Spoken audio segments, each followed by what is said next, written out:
Hello, नमस्कार। आप लोग कैसे हैं? आशा है आप लोग क्लास एंजॉय कर रहे होंगे। हम लोग एक नई सीरीज स्टार्ट कर रहे हैं, नया सिलेबस स्टार्ट कर रहे हैं, जो कि है प्रिंसिपल ऑफ मैनेजमेंट, जो कि बहुत ही इन क्रूशियल रोल निभाता है। चाहे आप एजुकेशन नेट की तैयारी कर रहे हो, चाहे आप एमबीए कर रहे हो, चाहे आप बीकॉम कर रहे हो, चाहे आप एमकॉम कर रहे हो, ये एक ऐसा सिलेबस है जो कि प्रत्येक जगह पाया जाता है और ये कंपलसरी सब्जेक्ट है, जो कि किसी भी क्षेत्र में मैनेजमेंट के लिए यूज होता है। यहाँ पर हम लोग जो भी ये सीरीज स्टार्ट किए हैं, इसको हम लोग कंटिन्यू करेंगे और आज हम लोग देखेंगे कि मैनेजमेंट क्या होता है, उसकी कॉन्सेप्ट क्या है, उसके नेचर्स क्या हैं। इसके संबंध में हम लोग आज बात करेंगे कि उसके डिफिनीशंस क्या हैं, उसकी फीचर्स क्या हैं, एटसेट्रा। तो first of all we are discussed about management, कि क्या मैनेजमेंट है। देखिए, मैनेजमेंट की जो डिफिनीशन है, इसका ऐसे समझिए कि मैनेज बाय प्रैक्टिस। क्या है? Man manage by tactics. इसका मतलब क्या है? Man manage by tactics. इसका मतलब कि हम लोग केवल क्या करेंगे, जो मैन पावर है, इस मैन पावर को किस प्रकार से हम लोग मैनेज करें, ताकि जो भी किसी दूसरे व्यक्ति से काम करवाना है, कोई भी ऑब्जेक्टिव फुलफिल करवानी है, कोई भी गोल अचीव करवाना है, उसको किस प्रकार से फुलफिल किया जाए, इसके संबंध में हम मैनेजमेंट पढ़ते हैं। मैनेजमेंट में यदि डिफिनीशन की बात की जाए, तो मैनेजमेंट के डिफिनीशन में सबसे जो बेस्ट डिफिनीशन है कि मैनेजमेंट इज द साइंस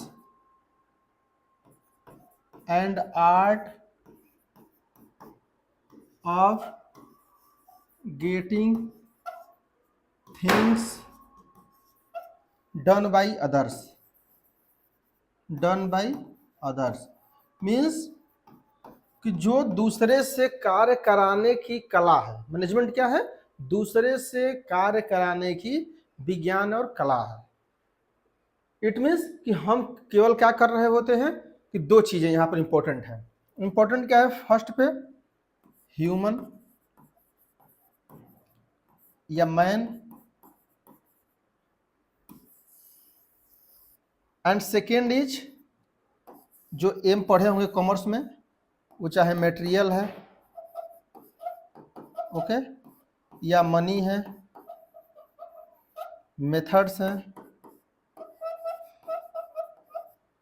या मशीन है। ओके, ये चार चीजें हैं। आप जानते हैं कि ये दी चीजें नॉन ह्यूमन, ये मानवीय नहीं है। इसका मतलब क्या है कि ये निष्क्रिय है। जब तक कि ह्यूमन को हम कंट्रोल नहीं करेंगे, जब तक कि हम उसको बढ़िया से ये नहीं देखेंगे कि किस प्रकार से काम करे, तब तक ये चीजें मैनेज नहीं हो पाएंगी। और इसी को मैनेज करने के लिए मैन का मैनेजमेंट किया जाता है, राइट। तो यहाँ पर एक चीज समझ में आ गई हुई कि जो हमारे पास मटेरियल है, जो हमारे पास मनी है, जो हमारे पास मेथड्स हैं, जो हमारे मशीन्स हैं, उस मशीन को, मनी को, मटेरियल को ऑप्टिमम यूज करने के लिए, अपने ऑब्जेक्टिव को फुलफिल करने के लिए जो ऑब्जेक्टिव्स दिए गए हैं, ऑब्जेक्टिव्स ओके, या एम्स, उसको फुलफिल करने के लिए क्या है? फंक्शन है।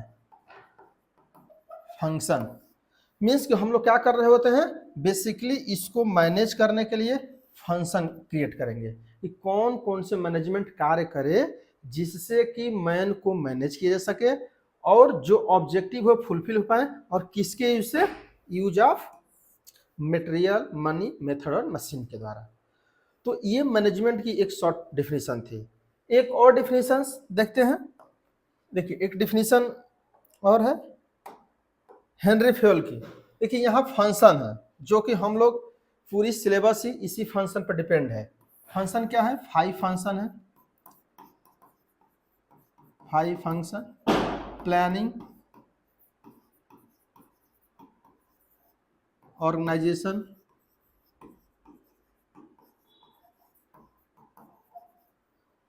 सी से कमांडिंग, कोऑर्डिनेशन,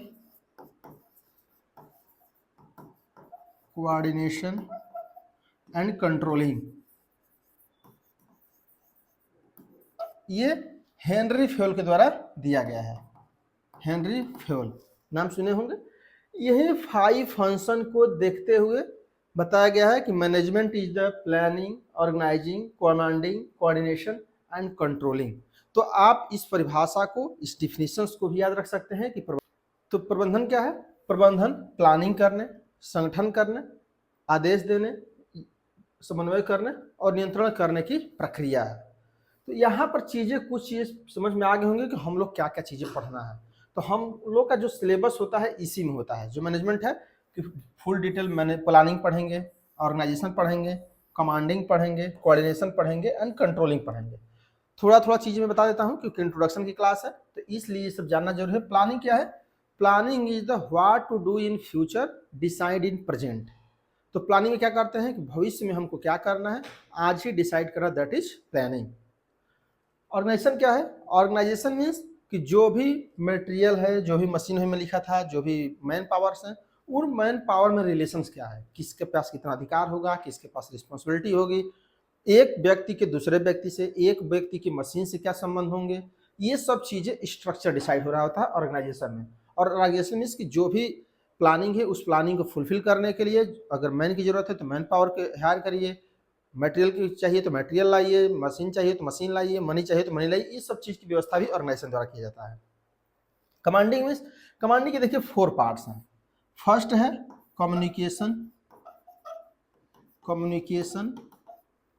सेकेंड है supervision, third leadership, and 4 is motivation. Okay, तो कमांडिंग हम किस प्रकार से देते हैं?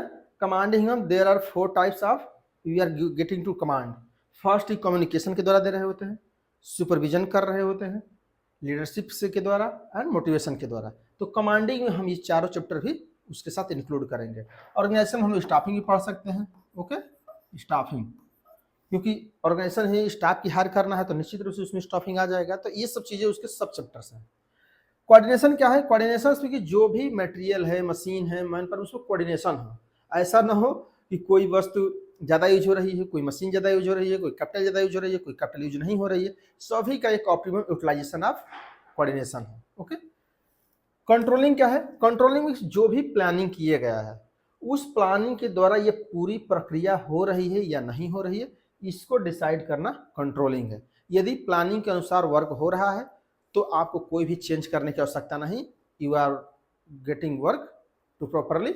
बट यदि आपकी प्लानिंग के अनुसार कार्य नहीं हो रहा है तो आप उसमें करेक्टिव एक्शन होता है, सुधारात्मक कार्रवाई करते हैं। ये सब चीज़ें हम लोग प्लानिंग में पढ़ रहे होते हैं और इसी के आगे की क्लासों में इसी को एलिब्रेट किया जाएगा कि प्लानिंग के 2-4 क्लासेज, ऑर्गेनाइजेशन के 2-4 क्लासेज, कम्युनिकेशन के तो कई क्लास चलेंगी, मोटिवेशन की थ्योरीज हैं, लीडरशिप्स हैं, ये सब चीज़ें हम लोग स्टडी करेंगे। राइट, उसी तरह से कोऑर्डिनेशन भी है, कंट्रोलिंग डिफरेंट टाइप्स की थ्योरीज हैं, ये सब चीज़ें भी हम लोग पढ़ते हैं। अब यहाँ पर एक बात आती है कि इसके क्या क्या कैरेक्टरिस्टिक्स हैं या फीचर्स। क्योंकि देखिए फीचर्स क्यों हम लोग पढ़ते हैं कि जो लोग अभी तक डिफिनीशन से, उसकी ग्राउंड से चीज़ें नहीं समझ पाए होंगे उनके लिए फीचर। जैसे मान लीजिए किसी व्यक्ति को आपको बताना हो, तो मान लीजिए किसी व्यक्ति की परिभाषा बताए 1 लाइन में, हो सकता है उसको न समझ में आए। तो जब नहीं समझ में आएगा तो आप क्या करेंगे?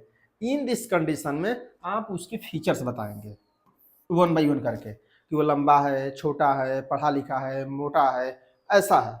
उसके द्वारा भी उस कंटेंट को समझने में ईजी हो सकता है।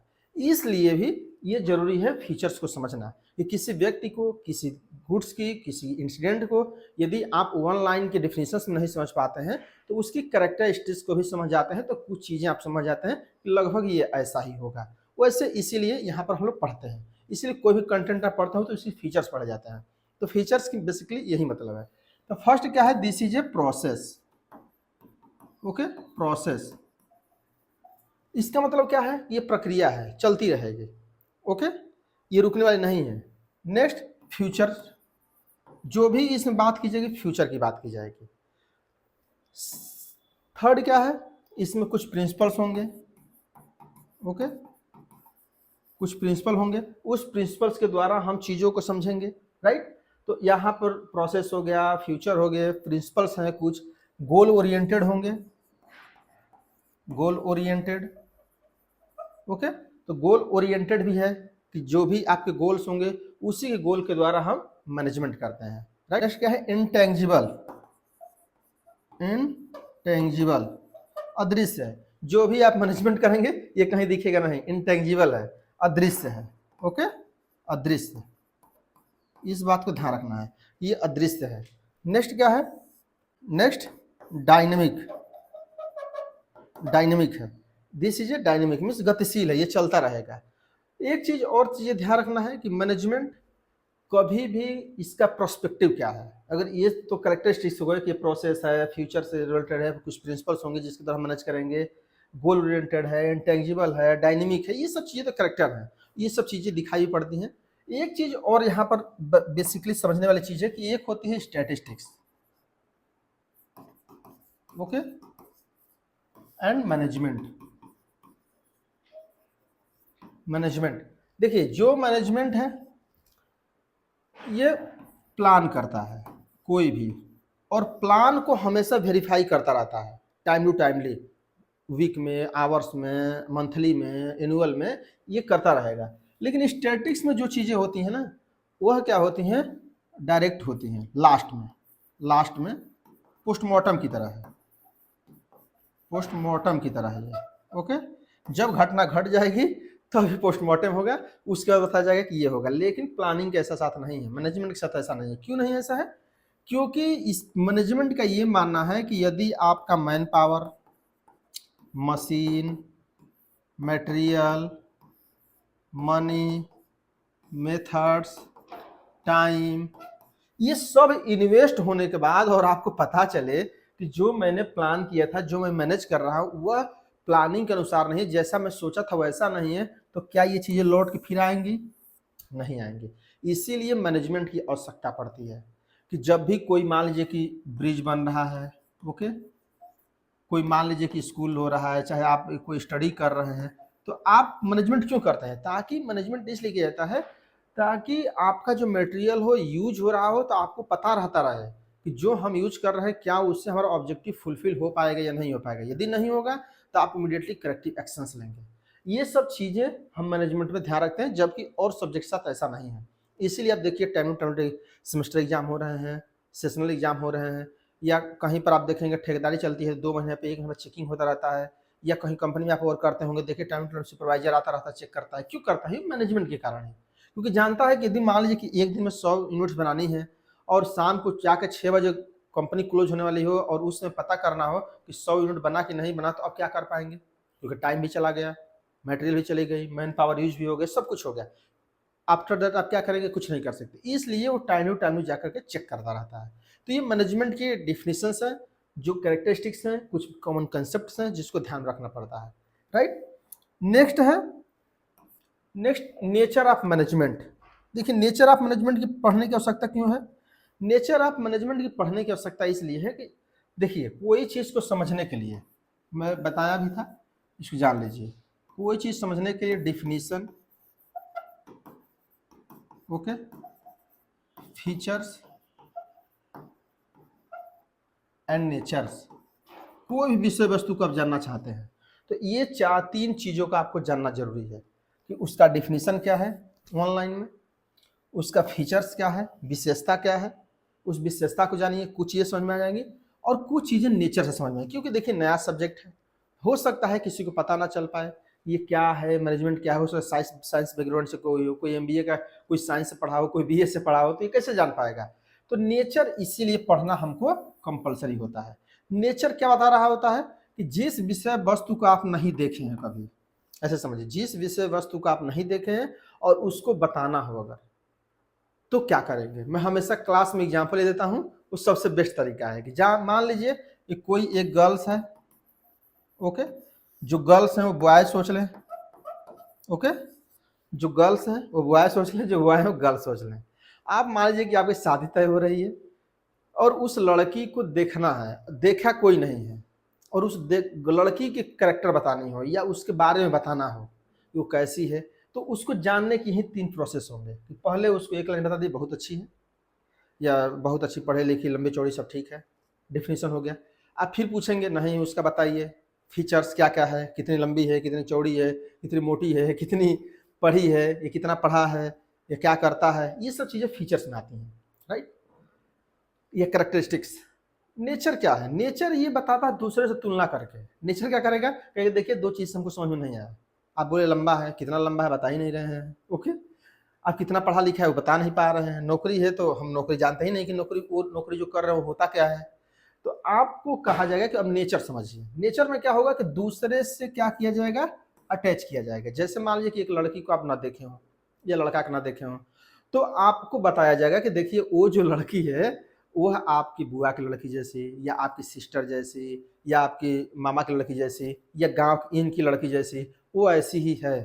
तो आपके माइंड में कुछ चीज़ें चलने लगेंगी, अच्छा उसके जैसा लंबा होगा या उसके जैसे लंबी होगी। फिर पूछेंगे पढ़ाई वढ़ाई, देखिए जितना वो घर के पढ़े हैं ना उतना ही वो पढ़ा है, समझ रहे हैं। अब अनपढ़ आदमी को कैसे बताया जाएगा, ऐसे तो बताया जाएगा कि देखिए अच्छा पैसा कितना कमाता है, देखिए पैसा तो आप पता नहीं पाएंगे कितना हज़ार लाख है, लेकिन जो उतना वो कमाते हैं उतना ही कमाता है।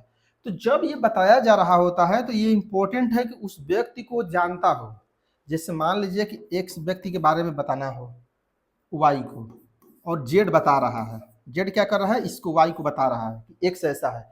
तो जब भी ये तुलना करेगा किसी, मान लीजिए कि एस से, तो एस को ये भी देखा है, एस को ये भी देखा है, तब बताएगा कि देखिए ये एक्स जो है एस जैसा पढ़ा लिखा है, एस जैसा लंबा है, एस जैसा ऐसा है, और ये दोनों लोग देखे होंगे, तभी तो बताया जाएगा इसको, तभी तो जान पाएगा ये। तो इस प्रकार से नेचर को हम लोग समझते हैं, राइट। कि नेचर मीन्स कि वो किसके जैसा है ये बताइए। हमको मैनेजमेंट समझ में नहीं आया कि मैनेजमेंट क्या है, लेकिन नेचर बताइए। अब यहाँ पर नेचर के लिए 3 चीजें हम लोग पढ़ते हैं, as a science, as a art, क्योंकि देखिए सबसे पुराना सब्जेक्ट है, एज ए प्रोफेशनल, ओके। एक एक करके आगे पढ़ेंगे भी। तो ये तीनों चीज़ों क्यों किया जाता है, क्योंकि शायद ही कोई ये क्लास देख रहा हो जो साइंस न जानता हो कि साइंस क्या होती है, शायद ऐसा कोई ना हो जो आर्ट न जानता हो, ऐसा कोई ना हो जो प्रोफेशन न जानता हो कि प्रोफेशन क्या होता है, बिजनेस में प्रोफेशन, पेशा। ये तीनों चीज़ों के आधार पर बताया जाएगा कि मैनेजमेंट ऐसा ही है, ऐसा ऐसा प्रिंसिपल्स होते हैं, ऐसे ऐसे काम किया जाता है। I think clear. तो चलते हैं नेक्स्ट स्लाइड पे। Management as a science. देखिए मैनेजमेंट साइंस, अब एक क्वेश्चन समझिए कि मैनेजमेंट दुनिया में इतना ज़्यादा सब्जेक्ट है फिर भी साइंस आगे क्यों है। साइंस आगे होने का प्रमुख कारण क्या है, कैजुअल रिलेशनशिप, कारण संबंध, कारण परिणाम संबंध। इसका जो कारण परिणाम संबंध है ना वो सर्टेन है, यूनिवर्सल है, वो हर जगह जहाँ पर आप यूज करेंगे वहाँ पर वही रिजल्ट आएगा। लेकिन और सब्जेक्ट के साथ ऐसा नहीं है, और सब्जेक्ट हो सकता है कोई दूसरा यूज करे दूसरा जैसे रिजल्ट आ जाए, तीसरा करे तीसरा जैसे रिजल्ट आ जाए, लेकिन साइंस के साथ ऐसा नहीं है। साइंस सिस्टमेटिक भी है। तो साइंस क्यों है, साइंस जैसा क्लियरिटी ऑफ कॉन्सेप्ट। तो जिस प्रकार से साइंस में क्लियर कॉन्सेप्ट होते हैं, ये है तो है, ये नहीं है तो नहीं है, ये पता है तो है, ये पता नहीं है तो नहीं है, उसी प्रकार से मैनेजमेंट में भी क्लियर कॉन्सेप्ट होंगे। फर्स्ट। सेकंड, कैजुअल रिलेशनशिप, जिसके हम बताया कारण परिणाम संबंध, कि अगर स्विच ऑन करेंगे तो पंखा चल पड़ेगा, ये निश्चित है। और सब्जेक्ट के साथ ऐसा हो सकता है निश्चित या ना हो, लेकिन इसके साथ ऐसा इसलिए आगे भी है, ओके, क्योंकि इसमें एक्यूरेसी ज़्यादा है। Third, systematised theory of knowledge, जो भी इसमें थ्योरी दी गई है वो सिस्टमेटिक है, ओके। जो भी आप सिस्टमेटिक अब देख रहे हैं, इसके बाद ये होगा, जो भी रिएक्शन कर रहे हैं, कोई भी साइंस की थ्योरी पढ़िए, बहुत सिस्टमेटिक होती हैं, उसमें प्योरिटी होती है। आप भी पढ़ेंगे तो ऐसा रिजल्ट आएगा, हम भी करेंगे तो ऐसा रिजल्ट आएगा। तो ये सिस्टमेटिक है। नेक्स्ट है यूनिवर्सली एप्लीकेबल, तो जो भी साइंस में थ्योरी होती हैं वो यूनिवर्सली लागू होती हैं। ऐसा नहीं है यहाँ न्यूटन लागू हो रहा है कहीं नहीं और लागू हो रहा होगा, law of gravity, law of motion, हर जगह लागू हो रहा होगा। साइंस के साथ ये है। तो यहाँ मैनेजमेंट के लिए बताया जा रहा है कि मैनेजमेंट ही भी लगभग ऐसा ही है। जैसे यूनिवर्सल एप्लीकेशन है तो जो भी मैनेजमेंट है, ऐसा नहीं है कि इंडिया में ज़्यादा मैनेजमेंट यूज हो रहा होगा अमेरिका में नहीं हो रहा होगा, ऐसा नहीं होगा, हर जगह होगा। कोई भी जैसे इस थ्योरी ऑफ नॉलेज, इसमें भी मोटिवेशन की थ्योरी है, एक्स वाई थ्योरी है, नीड हायर की थ्योरी है, डिफरेंट टाइप की थ्योरीज हैं जो हर जगह यूज होती हैं, चाहे हेनरी फ्यूल की थ्योरीज है, साइंटिफिक मैनेजमेंट टेलर की है, ये सब चीज़ें प्रिंसिपल्स यहाँ भी होंगी। तो यहाँ पर भी चीज़ें साइंस की तरह ही पढ़ी जाती हैं। तो यहाँ पर समझ गए साइंस क्यों है, क्योंकि इसमें नॉलेज है, प्रिंसिपल है, सिस्टमेटिक है, ये भी यूनिवर्सल है, इसलिए ये एज ए साइंस है। Are you okay? चलते हैं नेक्स्ट में। नेक्स्ट है management as a art. Art क्या है? किसी भी कार्य को करने की कला क्या है? आर्ट है। ये कार्य को कैसे किया जाए, देखिए साइंस क्या बताता है? नॉलेज है, ओके, नॉलेज, और नॉलेज को कैसे यूज किया जाए दैट इज आर्ट। कैसे यूज किया जाए, क्योंकि देखिए आप देखे होंगे जो मैनेजर होते हैं, कोई बाई बर्थ भी होता है, कोई बाई स्टडी भी होता है, तो इसका मतलब ये थोड़े है कि वो नहीं पढ़ा है तो नहीं है। इसका मतलब क्या है कि वो कला है, वो यूज कर पा रहा है चीज़ों को बहुत ज़्यादा अच्छा से, इसलिए वो चीज़ें कर पा रहा है। और आपके पास मान लीजिए बहुत अच्छा नॉलेज ही हो और उसका आप यूज नहीं कर पा रहे हैं, तो क्या आप अच्छा मैनेजर हो सकते हैं? नो, कभी नहीं। इसका मतलब क्या है कि आर्ट के साथ दो चीजें तो बहुत जरूरी है। फर्स्ट क्या है कि कैसे, how to use your knowledge,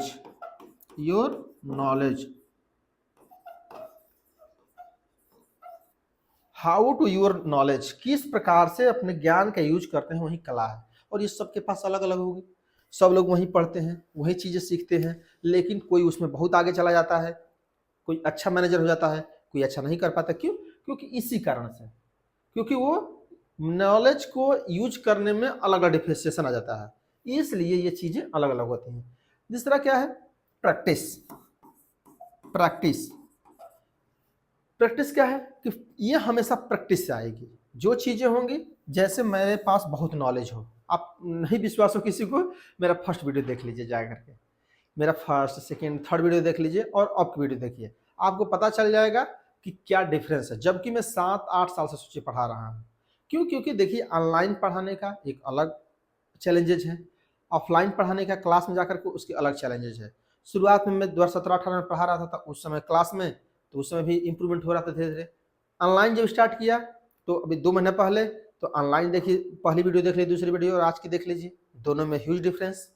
तो ये सब चीज़ें क्यों होती है? प्रैक्टिस की जरूरत है। जबकि नॉलेज नहीं मेरा बढ़ा है, ऐसा नहीं है कि मेरे पास नॉलेज 2 महीना पहले नहीं था आज नॉलेज आ गया, no, this is a practice. और प्रैक्टिस क्या करता है कि जो आपके नॉलेज है उस नॉलेज को यूज करके आप बहुत अच्छा कर सकते हैं। तो इसलिए प्रैक्टिस आर्ट में बहुत जरूरी है। तो दो चीजें आपको ध्यान रखना है कि साइंस क्या करता है? नॉलेज प्रोवाइड करता है, और नॉलेज को प्रैक्टिस कैसे करना है। More practice more perfect man, make practice make perfect सुने होंगे आप लोग। तो जो भी ज्यादा प्रैक्टिस करता है वो ज्यादा ही परफेक्ट होता जाता है, और ये कला है, राइट। स्किल्ड परफॉर्मेंस मीन्स कि इसका स्किल होना चाहिए। आर्ट क्या है? स्किल है। जैसे मान लीजिए कोई सॉफ्टवेयर इंजीनियर है, कोई मान लीजिए कंप्यूटर बनाने वाला है, कोई भी ले सकते हैं, कोई वुड पे काम करने वाला कारपेंटर है, कोई भी चीज है, टीचर है, ये सब क्या है? स्किल्ड परफॉर्मेंस है। आपकी स्किल है तो आप कर पाएंगे। और स्किल कैसे आएगा? प्रैक्टिस से। जितना ज्यादा जो प्रैक्टिस करेगा वैसा ही आएगा। तो उस प्रकार से मैनेजमेंट को भी कहा जा रहा है कि मैनेजमेंट की थ्योरी तो सबके लिए समान है, मैनेजमेंट में नॉलेज भी सबके लिए इक्वल है, सब नॉलेज भी लेंगे, लेकिन आर्ट की तरह आपको किस प्रकार से इसको यूज करना है ये भी जरूरी है। और जो मैनेजर ज्यादा यूज करेगा वो प्रैक्टिस करता जाएगा, उसको और अच्छा मैनेजर होता चला जाएगा। इसीलिए आप देखिए कोई भी असिस्टेंट मैनेजर, फिर मैनेजर, फिर जनरल मैनेजर, फिर सीईओ, ये क्यों बनाया जाता है? क्योंकि जैसे जैसे आपकी प्रैक्टिस बढ़ती जाती है, अनुभव बढ़ता जाता है, वैसे वैसे आप थ्योरीज को इम्प्लीमेंट करने की आर्ट आपके अंदर कला आ जाती है। और यही कला यहाँ पर मैनेजमेंट एज ए आर्ट माना जाता है। मैनेजमेंट आर्ट की तरह भी कार्य करता है। केवल नॉलेज को जान लेना ही कंपलसरी नहीं है, जरूरी ज़्यादा नहीं है, ये भी ज़्यादा जरूरी है कि आप किस प्रकार से उस नॉलेज को यूज कर रहे हैं, और प्रैक्टिस जैसा ज़्यादा करेंगे उतना ही अच्छा मैनेज कर पाएंगे चीज़ों को, राइट। जैसे वाला कोई कैप्टन है तो देखिए बहुत ज़्यादा जो कैप्टन रह जाता है, देखिए हमेशा अच्छा सही कोई भी सिचुएशन हैंडल कर, जैसे महेंद्र सिंह धोनी जी थे, हमेशा ही अपना कूल रह करके यूज कर लेते थे, क्योंकि वो चीज़ें प्रैक्टिस से आती हैं, कोई बाय बर्थ नहीं चीज़ें हैं। तो यहाँ पर चीज़ें समझ गए। चलते हैं next. Management as a profession, देखिए मैनेजमेंट को as a present time profession माना जाता है। जैसे एमबीए कोई कर रहा है, तो एमबीए क्यों कर रहा है? क्योंकि वो एज ए प्रोफेशन है, प्रोफेशन। कोई आईआईएम से मैनेजमेंट कर रहा है, वो क्या है? प्रोफेशन है। तो मैनेजमेंट को एज ए प्रोफेशन ही माना जाता है। क्यों माना जाता है? क्योंकि अब ये बाई बर्थ नहीं रह गया है। ओके, ये बाई बर्थ नहीं है। पहले कुछ समय तक था, आज भी है, कुछ लोग बाई बर्थ भी मैनेजमेंट हो जाते हैं, लेकिन प्रेजेंट टाइम माना जा रहा है कि हो सकता है कि बाई बर्थ हुए तो आपके अंदर आ जाए, दूसरे के अंदर ना जाए। तो प्रोफेशन और बिजनेस में क्या डिफरेंस है?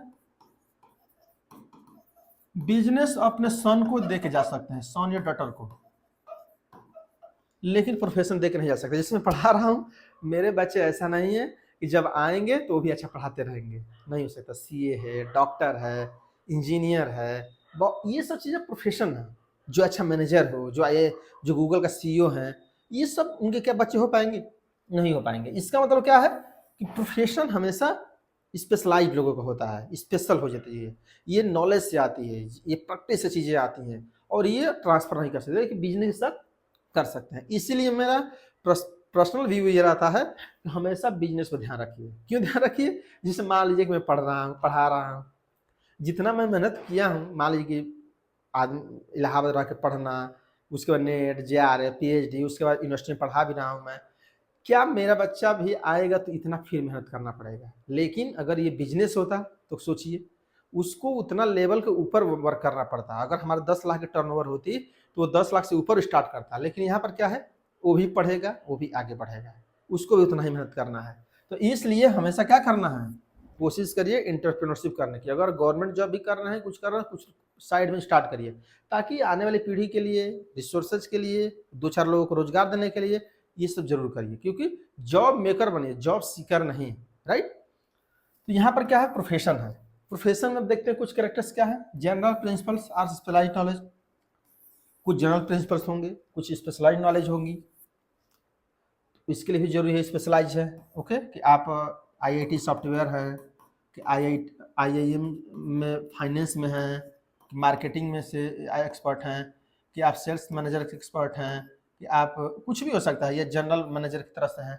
ये सब चीज़ें क्या हो, स्पेशलाइज नॉलेज जरूरी है, इसलिए ये प्रोफेशन की तरह है। जैसे एमबीए में डिफरेंट टाइप्स के स्कोर हैं, क्या MBA e commerce, MBA finance control, MBA economics, बहुत टाइप्स है। इसका मतलब कि स्पेशलाइज नॉलेज होने की बहुत जरूरी है, राइट? नेक्स्ट है प्रोफेशनल क्वालिफिकेशन। प्रेजेंट टाइम में मैनेजमेंट करने के लिए बहुत ज़्यादा जरूरी है कि आप एमबीए या आईआईएम से सीए रहिए, या कोई साइंस की डिग्री, कुछ उस टाइप का डिग्री रहना चाहिए। तो प्रोफेशनल डिग्री भी होना जरूरी है, तभी बहुत अच्छा सब कर भी पाएंगे। और ये सत्य भी है कि लोग एमबीए कर रहे हैं, इसलिए तो कर रहे हैं कि मैंने चीज़ों को कर पाए, राइट? नेक्स्ट क्या है कि जो भी प्रोफेशनल होते हैं उनके लिए कोड ऑफ इथिक्स होती है, नीति शास्त्र होती है, नीति आचार संहिता होती है, नीति संहिता, जिसके द्वारा वो ऑपरेट होते हैं। वो चाहे सीए हो, चाहे डॉक्टर हो, चाहे वकील, चाहे लॉयर हो, चाहे टीचर हो, सबके लिए एक कोड है। ये जरूरी है। उसके व्यवहार से, जैसे टीचर है, कितना भी देखिए गलत काम कर देता है, तो भी लोग सोचते हैं उसकी अच्छे निगाह से ही देखते हैं। क्यों देखते हैं? क्योंकि जानते हैं कि हो सकता है कुछ उसकी मजबूरी होगी, क्या होगा, क्योंकि रिस्पेक्टेबल जॉब है। ओके, नोबल जिसको कहा जाता है कि नोबल प्रोफेशन, दिस इज क्यों कहा जाता है? क्योंकि ये अच्छा माना जाता है। जैसे लॉयर हैं, डॉक्टर हैं, ये सब क्या है? डॉक्टर है, गॉड है। तो इसका मतलब क्या है कि ये सब चीज़ें बहुत जरूरी है, और जो भी इनके रिम्यूनरेशन होता है वो क्या होता है? फी होता है। तो ये जो चीज़ें तीनों हम लोग पढ़े, as a science, as a art, as a profession, तो एक गुड मैनेजर होने के लिए, एक गुड मैनेजमेंट करने के लिए, एक बहुत अच्छा कंपनी को चलाने के लिए, ये तीनों चीज़ों का होना बहुत ही अनिवार्य है। इसलिए हम लोगों ने यहाँ तक पढ़ा। तो आज आई थिंक आप लोग क्लियर हो चुकी होंगी कि मैनेजमेंट में हम लोग को क्या क्या चीज़ें पढ़नी है, उसकी कैरेक्टर क्या क्या होती हैं, उसके फीचर्स क्या क्या होते हैं, उसके नेचर्स क्या होते हैं, नेचर में आर्ट क्या होता है, what is art, what is science, what is a profession, और उस प्रोफेशन के अनुसार हम लोग क्या क्या चीज़ें कैसे स्टडी करते हैं, और उसको जैसा ही मैनेजमेंट भी है। उसके लिए भी साइंस जैसा थ्योरी होंगी, साइंस जैसा प्रिंसिपल्स होंगे, साइंस जैसा कोई यूनिवर्सल प्रिंसिपल्स होंगे। आर्ट जैसा, साइंस जैसा नॉलेज होने से कुछ नहीं होगा, उसके इम्प्लीमेंट भी जरूरी है। उसी प्रकार से आपके पास आर्ट होना चाहिए कि जो भी आपके पास मैनेजमेंट के रूल्स हैं, उस रूल्स को यूज करिए, प्रैक्टिस करिए ताकि बेहतर यूज कर पाइए। और प्रोफेशनल की तरह स्किल भी होना चाहिए, नॉलेज एक्वायर भी करना चाहिए, आप स्टडी भी कर सकते हैं, ये सब चीज़ें चाहिए। तो आई थिंक आपकी ये वीडियो या क्लास ये अच्छा आपको लगा होगा। यदि आपको क्लास अच्छा लगा होगा तो हमको मोटिवेट करिए, लाइक करिए, सब्सक्राइब करिए, शेयर करिए। Thank you for watching.